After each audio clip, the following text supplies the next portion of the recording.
This is a spicy one today. This is a big topic. I have a lot to say on it, so bear with me. To catch you up, there is a massive fraud scandal unfolding in Minnesota right now, primarily among the Somali community of Minnesota, dealing with millions, if not billions of dollars of taxpayer money funneled into things like luxury vacations, luxury cars, and massive stacks of cash sent overseas. Now, I want to give credit here. The person who really blew this story up on social media and YouTube is this young guy, Nick Shirley. Here's him right now at one example we'll talk about, which is a so-called learning center in Minnesota that was billing the government to do learning for kids. Here in Minnesota, massive fraud is taking place within the government and the Somali population.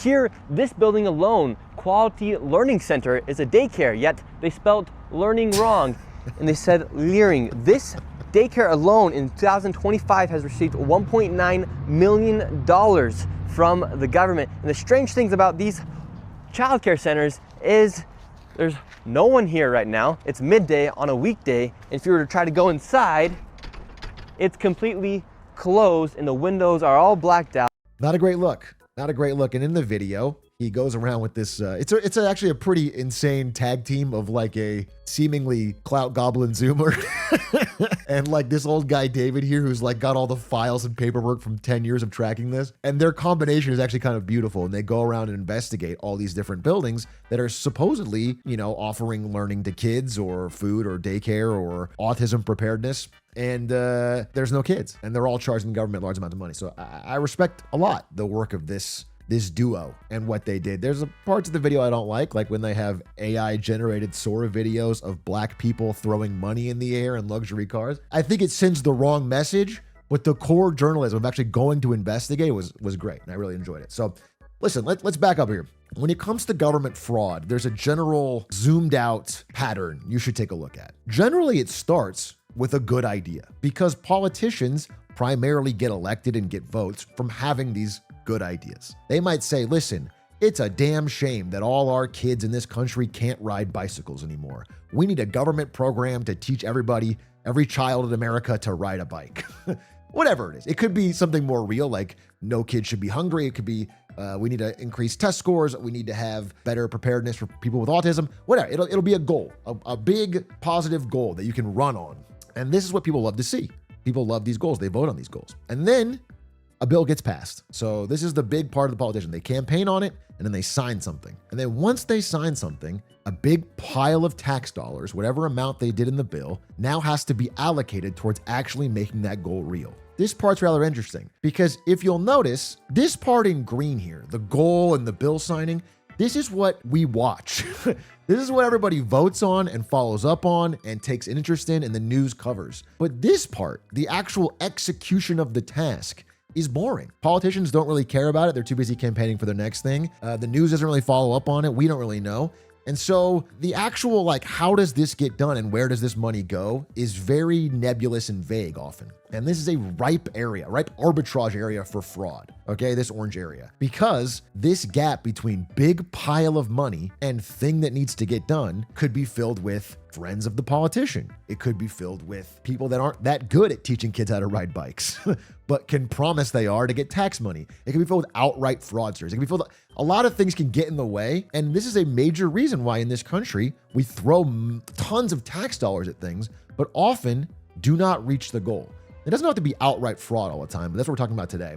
But it could be even be something as massive built-in inefficiencies. It could be, legal upcharging of government service. Let's say the government says we need a new jet plane. Well, we might get a new jet plane, but this middle area could be filled with massive overcharging. The orange area is the area where we need to improve, and we all spend our time talking and voting on this green area. So to bring us back to Minnesota, this is Feeding the Future. I'm going to give you the history here. Feeding the Future was a startup in Minnesota that saw an opportunity. There was, around the time of COVID, a big push, a big goal, a big signed bill that we needed to make sure that no young person in Minnesota goes hungry. We're going to put a lot of tax dollars towards that. So Feeding the Future goes, we can fill that gap. We can solve this good idea.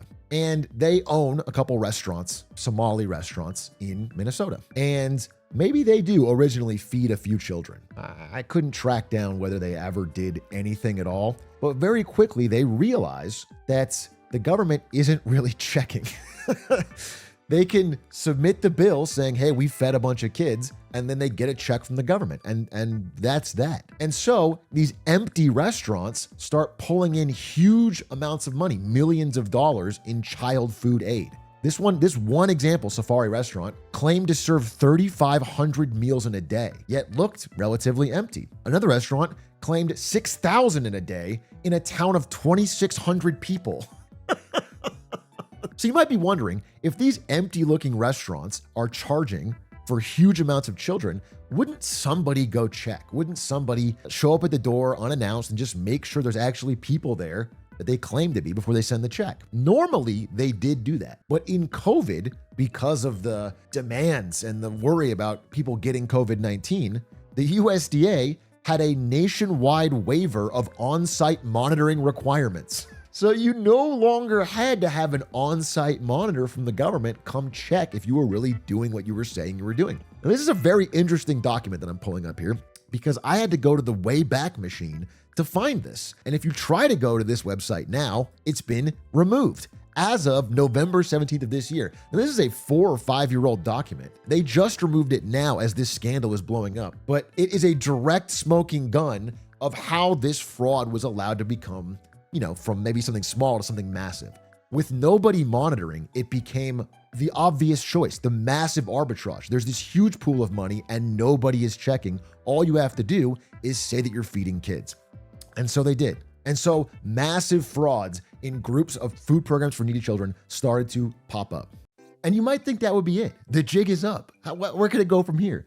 But in fact, it kicks into high gear because feeding our future, once state workers start asking questions and stop paying their receipts, doesn't go, oh, well, they got us on fraud. Instead, they sue the state for discrimination, saying the reason you're not paying our receipts is because of discrimination on religion or race. Now, this lawsuit doesn't actually work. That's a bit of a misconception. But what it does is the judge goes, okay, keep paying the receipts until this lawsuit's figured out. And so they get even more time of running this scam. Now, I don't know what their long-term plan was. Actually, we do know their long-term plan, because once the trial actually comes around, they really put a bow on it by Feeding Our Future tries to bribe one of the jurors and is immediately caught. So this particular scam, it took a while to get, but they did catch them. They're all jailed or have massive fines for the amount they took, and they're caught for the bribery thing. But this is a period of time we're talking about, these COVID years where they're making money hand over fist and everybody's hearing about it. The word spreads quickly, especially in the Somali community of Minnesota. And so the scam spreads. If you can make money fake feeding kids, you can also make money fake helping them with autism or fake daycares, or even for older students, making fake ghost students to collect student aid. And so there was online classes in Minnesota that had some cases up to 15% of classes were fake students who were just being fake logged in to do the homework with AI. And in some cases had the best grades in the class, and they only existed to farm student aid. So look, all of these things are from programs that had good goals. The childcare industry in Minnesota was, and remains in a crisis. Working people in Minnesota find childcare to be too expensive. And so they complain to the government. The government creates programs that are designed to address this. They say, okay, we need to throw some money at this problem. The problem is all of this is in the green area, okay? And we don't have enough focus on this area because the tax money was real. It was thrown at the problem, but instead of getting to actual people and solving the problem, a lot of it is siphoned off in cases like this to fraud. And so before I go on, I want to address the elephant in the room. The vast majority of these frauds in this Minnesota example were committed in the Somali community. And I think this article by Kayash Magan, who is a Somali-American former fraud investigator, lays it out pretty cleanly. His experience teaches him that fraud occurs when desire meets opportunity. My community, like others, has its share of people who are poor, desperate, and seek shortcuts. Not a good thing, not a right thing, but it exists. That covers the desire. I think we focus a lot on the desire, okay? It's like if we blamed every Italian American in the 70s, when some precision of Italian Americans were in the mob. Organized crime was big in the 70s, largely in the Italian American community. You can't blame all Italians for it. I think this is known to most people, but I just want to step up and say it because I want to call out this fraud. I think this fraud is horrible and it's wasting our tax dollars. I don't want to say that every Somali American is part of this gang, okay? I feel like I'm addressing it as well as I can, okay? And the reason I'm saying this is because I think we focus a lot on the desire part of this equation. We go, oh, this group of people are the ones that seek shortcuts. It's the Italians or it's the Somalis, okay? And if we don't have them, then nobody will ever be desperate or seek shortcuts. And I think we don't focus enough on the opportunity. The problem here in this situation is that Minnesota's public programs do not adequately guard against organized fraud. They were essentially leaving an open wallet full of cash out on the street, and people stole it. Now, people shouldn't steal it, but I'm just telling you that, like, there's a bigger issue here. You know what I'm saying? If we can't execute our programs in a way that adequately checks to see if thousands of fake names are coming up, well, then someone is going to try to steal it, whether it is this group or that group or whatever. That's my takeaway. And by the way, I do think a lot of the fault here falls on the Minnesota government, including Tim Walz. My understanding, I looked into this, he didn't receive any like kickbacks or anything. He wasn't making money off this. But I mean, asleep at the wheel is a fair assessment. I mean, there was definitely ample warning, at least from the FBI, that something was up. And I think he could have done more. He absolutely could have done more to stop this level of fraud from becoming so rampant. We'll get to that in a second. I personally think this is a story that needs to be told. And I'm happy to see a lot of people getting riled up about it, because I do feel that there's this big disconnect between what our government says it wants to do and where the money actually ends up. It always seems to trickle away, often in way more legal forms of fraud. Like, for example, when you say you want to help pay for people's healthcare, but a large of it gets upcharged by hospitals. That's legal. That's not like a scam like this, but it's just as scammy to our tax dollars. But the problem I have with this story is that it's bringing all these people out of the woodwork that only want to talk about this type of fraud when it's Tim Walz and Somalis. I can just tell. I can see the difference in how they act when it's Tim Walz and Somalis. I'll talk about it anytime. But listen, if you go back to my videos, even especially during the Biden administration, I talked a lot about PPP fraud, the Paycheck Protection Program. This was so much bigger than this little program in Minnesota. It was a massive, nearly $100 billion scale of fraud. And it wasn't just in Minnesota. It wasn't just under Tim Walz. It wasn't just the Somalis. You can find examples of a Maryland pastor getting $1.5 million in PPP frauds to buy 39 cars. You can find a man in Orange County who got $5 million in PPP loans to get a Ferrari, a Bentley, and a Lamborghini. You can find a guy in Texas who faked PPP loans to get a Lamborghini and a Rolex. You can find a guy in Florida who took coronavirus aid and bought a Lambo. Everyone's buying Lambos. Okay, this is David Hines, $318,000 clothes and jewelry. You can find health software companies during COVID who get $1 billion of fraud in Arizona. Okay, this goes on and on. And who signed the PPP program? It's Trump. Okay, so while I am mad at Tim Walz, I am mad at Trump. I am mad at basically the preponderance, the massive glut of fraud that has especially existed since COVID in America, where our government has just shoveled money into programs with no care for whether they actually do their intended purpose. Now, that has been the case for a while in America, but I swear to God, like most things, COVID has truly broken the social contract here. The money amounts have gotten astronomical, and the follow-ups have fallen off a cliff. And again, I saw people saying this thing in Minnesota is the biggest fraud in American history. And it's like maybe at the max. I'm taking the most anti-fuck Tim Walz number, because Tim Walz says like under $1 billion. And the highest estimate I've seen is like $8 billion. $8 billion is a lot of money. But this PPP loan fraud is $100 billion. Even on Fox News, they'll say that. The amount of fraud over COVID was so big that our Justice Department ran out of money trying to prosecute it and had to ask for more, which probably is a fraud of its own. Well, they can't even catch everybody because it was so systemic. They're going to catch some people, the people I showed you, but there are so many people, you can even look this up, who took PPP loans, obviously exaggerated, and will never be punished. And this is just a huge part of the reality of COVID. I talked about this for years during 21, 22, 23. COVID testing schemes, $300 million in Chicago, where they just faked, they didn't do any COVID testing, but they billed the government. It's all over the place. Just to balance it out, if you have all this energy for Tim Walz, which I think is fair, this is asleep at the wheel. It's frustrating to see you not bring it up also for Rick Scott, who's the senator from Florida who literally did the largest $1.7 billion Medicare fraud in American history. This is $1.7 billion in 90s money. He did this in the 90s. He had a company that literally was just faking Medicare charges to the government, made $1.7 billion. And then when it was all over, he got off super lightly and said, I didn't even know there was misdeeds underway, even though you were the CEO. And he said, I would have put a stop to it if somebody told me something was wrong. And this guy is one of the people calling out Tim Walz here. So it's not that I don't want to join you and say, Tim Walz, I think you really fucked up on this one. It's just that I want people to actually care about fraud. I want them to care about it in all directions.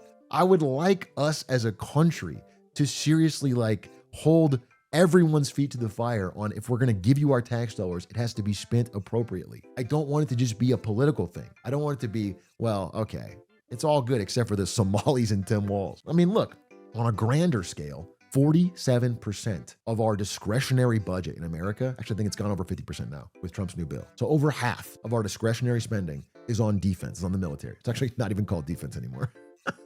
And the fucking Pentagon hasn't passed an audit in years and is just telling us they'll likely fail audits through 2028. I'm not passing an audit this year, and I probably won't for the next 3 years either. There's just a massive amount of fraud at all these different levels. Fraud is not even the best word for it. It's not fraud like Somalis setting up a fake kindergarten or whatever. It's fraud like nobody is checking what they're charging. It's a defense company just giving you $30,000 for a wastebasket or whatever. It's the level of fraud in the Medicare, Social Security, and defense is massive if you count fraud as charging way, way more than things should cost. That's where we're getting bled dry. And that's so much bigger than one state or one city. It is a systemic problem with how we look at this. With us just not having any follow-up on how things actually get done and only caring about what the politician says. What's their big goal? You know what I'm saying? If I'm facing Steph Curry and I say, well, my goal is to shoot more threes than you.